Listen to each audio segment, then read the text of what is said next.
and it's absolutely packed and noisy as it usually is. You would think that the tariff situation is front and center of everyone's mind.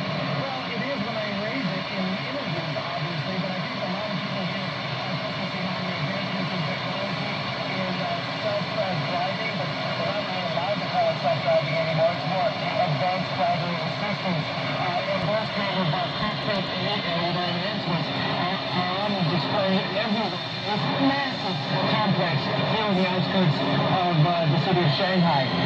Of course, the Trump trade war is on the minds of companies like Pony AI. We're at their booth right now.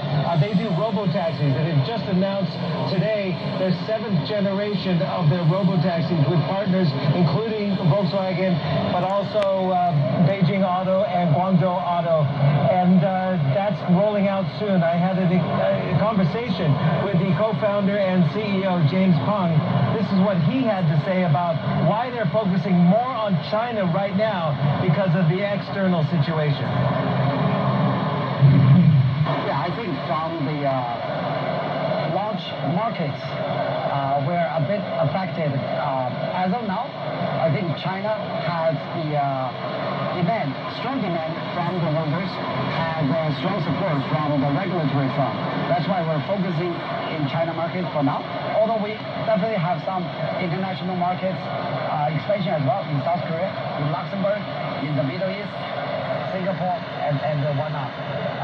I think the trade-off in terms of the components of the computer chips, we're actually not really that much affected because we have different sources across the globe. How is it different, though?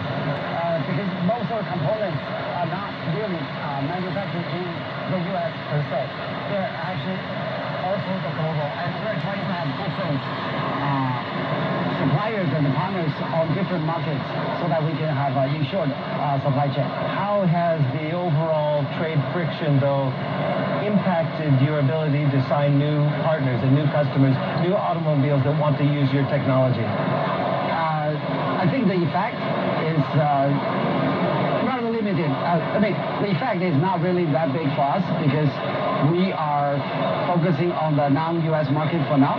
That means we're currently not working with the US car manufacturers, and we're expanding into other markets.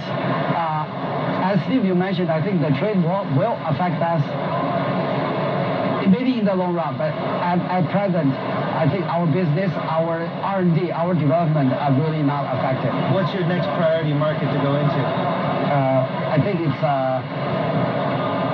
Southeast Asia, East Asia probably more, Japan, South Korea, and Europe, and the Middle East.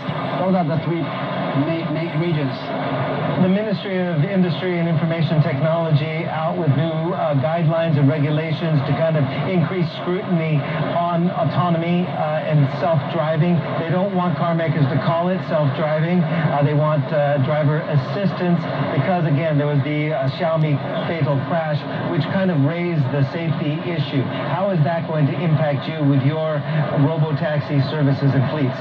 I think, in a way, it's made the distinction between driver assistance system and fully driverless more clearer, because we are really developing fully driverless, and the fully driverless means the car's safety is responsible by the vehicle itself, whereas driver assistance system is still the driver's responsibility. I think because of the current regulation or the current requirements, it's actually make us easier to stipulate the distinctions.